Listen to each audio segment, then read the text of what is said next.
Hello! உங்கள எல்லாத்தையும் master டிகிரிக்கு நான் கண்டிப்பா வரவேற்கிறேன். இப்போ ஒரு சின்ன கதை பார்க்கலாம். குட்டி கதை. இந்த குட்டி கதை என்ன சொல்லுதுன்னு கேட்டிங்கன்னா, என்னடா மனுஷங்களுக்கு மட்டும் தான் வந்து மாநாடு வைப்பாங்க. ஆனா, இங்க பார்த்தீங்கன்னா, கோழி, பறவைகளுக்கெல்லாம் வந்து ஒரு பெரிய ஒரு மாநாடு வச்சிருக்காங்க. அந்த மாநாட்டுக்கு தலைவர் யாருன்னு கேட்டிங்கன்னா, பருந்து தான் தலைவர். ஓகேங்களா? அந்த மாநாட்டில வந்து பார்த்தீங்கன்னா, எல்லா போட்டி பறவைகளுக்குள்ளேயே போட்டிகள்லாம் நெறைய நடந்திருக்கு.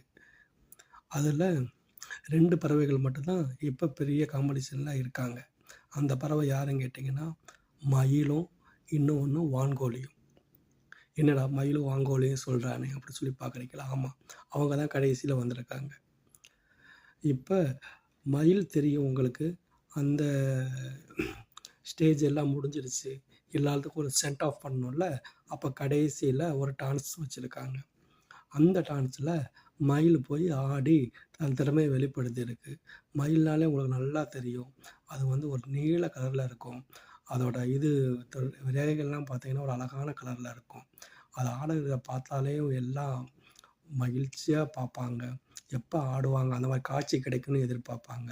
அது ஆடுனத பார்த்து ரொம்ப சந்தோஷப்பட்டு, எல்லாம் வியப்ப பார்த்து எங்கராஜ் அந்த ஸ்டேடியம் முழுக்க இருந்த பறவைகள் எல்லாம் கூச்சம் போட்டு ஆரவாரம் பண்ணியிருக்காங்க.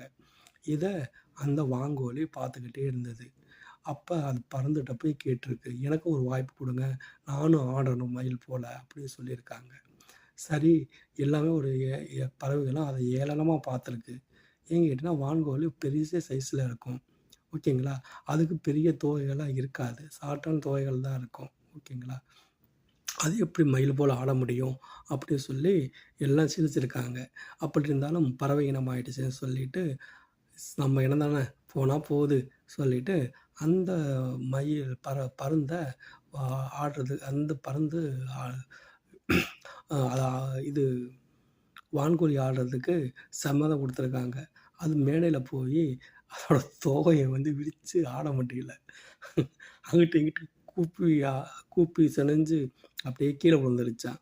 அத பார்த்த எல்லாமே பறவைகளும் பார்த்து சிரிச்சு ஏளனம் பண்ணியிருக்காங்க. இப்ப உள்ள கதைகள் என்னன்னு கேட்டீங்கன்னா, ஒருவனுக்கு வந்து ஒரு வேலை செய்ய முடியும். அவனுக்கு அந்த கெப்பாசிட்டிய கடவுள் குடுத்துருக்காரு. அந்த வேலைய அவன செய்ய முடியுது.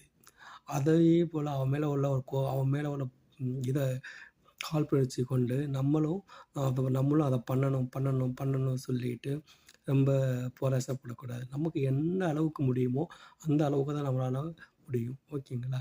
அதுபோல தான். முயன்றால் முடியாது இல்லை. பட் இருந்தாலும் வந்து இந்த ஒரு கதைகள் வந்து ஒரு நல்வழி கதைகள். இந்த மாரி கதைகள்லாம் கேட்டு நம்மளுக்கு என்ன சக்தி நம்ம உடம்புல இருக்கோ, அத வச்சு நம்ம என்ன பண்ணணும்னு கேட்டீங்கன்னா, வாழ்க்கையில உயர்றதுக்கு முன்னேறணும். இதுதான். என்னங்க சின்ன கதைய கேட்டீங்களா? கண்டிப்பா சப்ஸ்கிரைப் பண்ணுங்க, ஷேர் பண்ணுங்க, லைக் பண்ணுங்க. Thank you.